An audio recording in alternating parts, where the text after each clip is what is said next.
silent here. So, Martin Hughes wrote a brilliant Pathos blog post about why Sargon of Akkad is an asshole and why Sargon of Akkad is wrong about Black Lives Matter. And I'm here to white knight for Sargon of Akkad and tell this Martin Hughes you're full of shit. So, we're going to keep this video short. Martin's first point, why isn't Black Lives Matter concerned about black on black crime? His answer is that black on black crime is not the focus of Black Lives Matter, but rather a focus of organizations like Ceasefire. The name of your organization is Black Lives Matter. Black people are killing other black people at rates that are like 40 times more than cops are killing black people. If you really cared about black lives, you wouldn't be talking about it. You'd be talking about what Ceasefire is talking about. The entire premise of Black Lives Matter is racist because it attempts to blame white people 60 years removed from Jim Crow laws and 160 years removed from slavery, that it is their fault that the black communities are struggling. In addition, Francesca, this bitch who made the original MTV video that Sargon of Akkad responded to, stated that black on black crime isn't a thing, meaning that the primary problem is not the skin tone of people who are killing each other. Exactly. 100% true. I 100% agree. Problem isn't the skin color. Problem is the culture. The problem is the environment. And the environment breeds crime. A culture that glorifies and normalizes violence, that pushes for footloose fatherhood and absentee fathers in households, and that pushes for dropping out of high school and not getting education, breeds crime. It's not skin color. If white people were doing this, I would be calling out other people of my same race. If Asians were doing this, I would be calling out Asian people. Black people commit 7 times more homicides than white people do per capita. This is a problem. And this is not being addressed by Black Lives Matter. Because the entire point is to blame white people for black people's problems. She then goes on to state that communities experience institutionalized racism. Show me an example. I can show you an example of institutionalized racism against white people. It's called quotas. White males actually get fucked by quotas. Because white males, there are more of us in America. And we get fucked. And so, I can point to institutionalized racism against white people. Can you point to real cases of institutionalized racism against black people?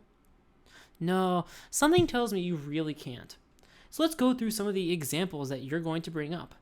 Incarceration rates. Incarceration rates are really high across America, and that's a major problem. Black people are incarcerated more because black people commit more crime. Black people then receive higher sentences, basically almost entirely, right? There's like a couple percentage points off, but excluding a couple percentage points of difference overall across the country, black people have higher recidivism rates. Higher recidivism means that you're going back into jail more often after being released, and you're committing crime repeatedly, and you're being arrested repeatedly. The number one factor for sentencing times is whether or not you've committed a crime before, and how severe that crime is. So, that's complete bullshit. What other instances of racism? Poverty? Well, poverty affects everyone. But poverty isn't, there's no such thing as like black poverty or white poverty. It's just poverty. Well, sure, yeah, poverty causes problems, but it's not intraracial. It's not interracial, it's intraracial. It's black on black inequality that causes, is correlated to crime. So it's not rich white people that are making poor black people commit crime, or pushing them to, whatever the fuck language you want to use. It's rich or middle class black people that are living next to poor black people. Do the research on intraracial income inequality and crime. So, as a result, which causes them to have higher poverty rates, worse education systems, and a higher likelihood of being targeted by police. Worse education systems doesn't even make sense. Everyone has the same public education system. If you're saying schools with lower funding, yes, but the white people in a poor black neighborhood that do live there do not get a different education system. They do not get a different public school system than the white people that are going to the same high school, going to the same middle school. A lot of words. The reality is that black people drop out of high school at a way higher rate than any other race. And they don't go to college and don't complete a college degree anywhere near white people and Asians and Hispanics, even Hispanics.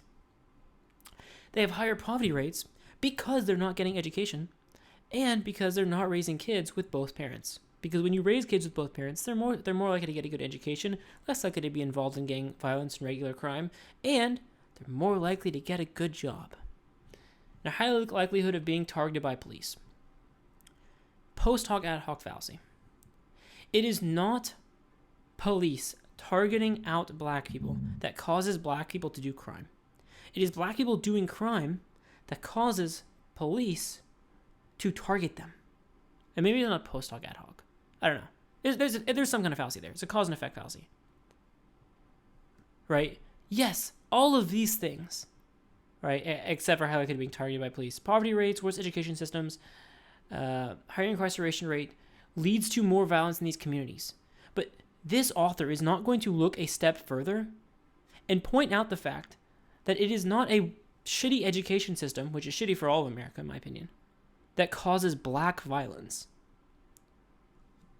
It is black people not getting degrees. It is black people not working full time. It is black people not raising their children in two-parent households that is leading to poverty and leading to more violence.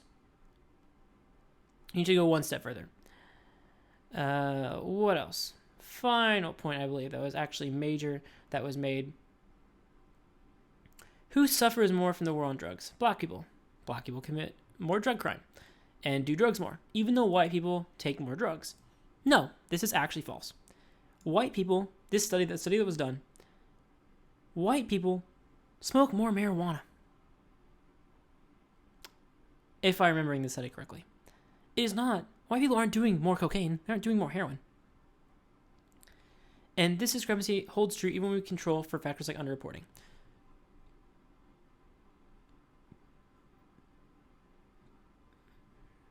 Once again, underreporting is bullshit. You can't control for something that isn't reported because it's not reported. Please see my rape statistics video. If we want crime to go down, we need to deal with the systematic racism bullshit that prevents black individuals from living with dignity in their communities. What does dignity have to do with people committing crime? If you live, being poor does not force you to commit crime.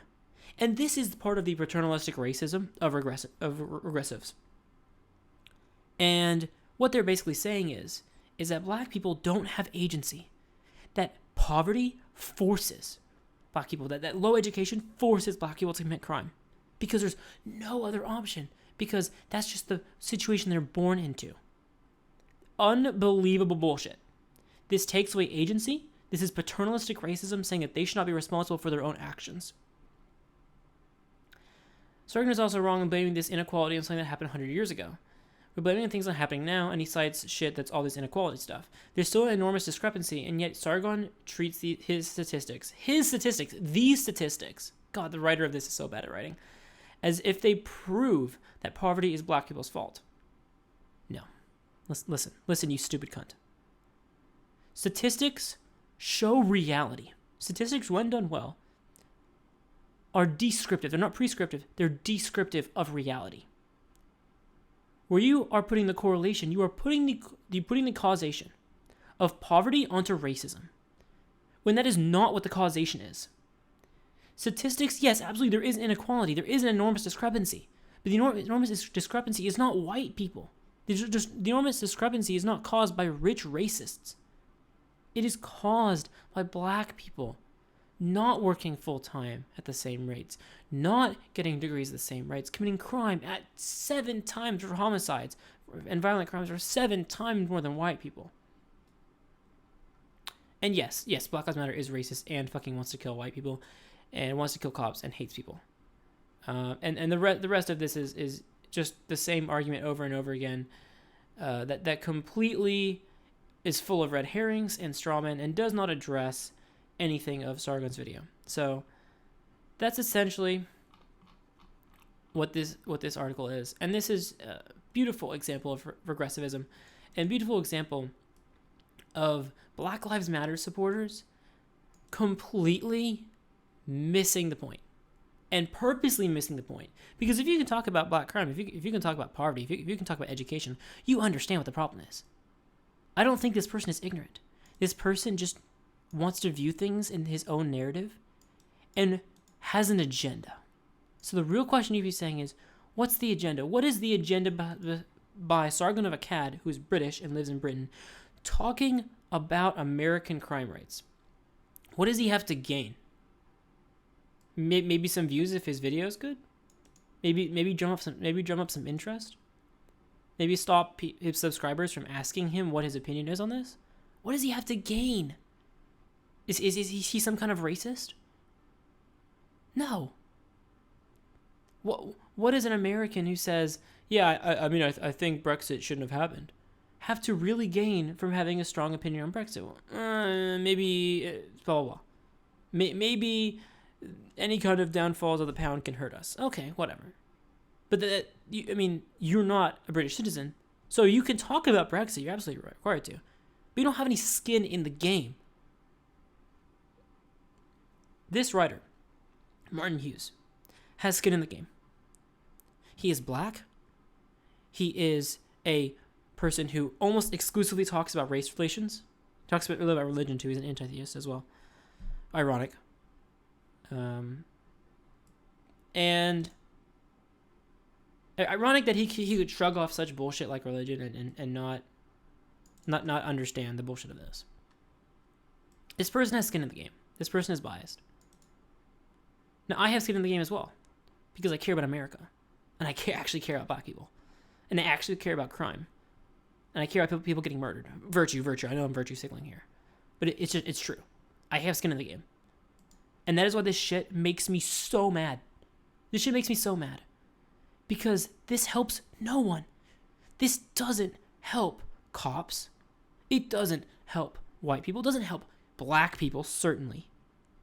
All it is muddling of the issues, disgusting racism, disgusting strawmen, and red herrings, and distraction, problem B, problem C, problem D, everything to distract from problem A. And it is absolutely not helpful.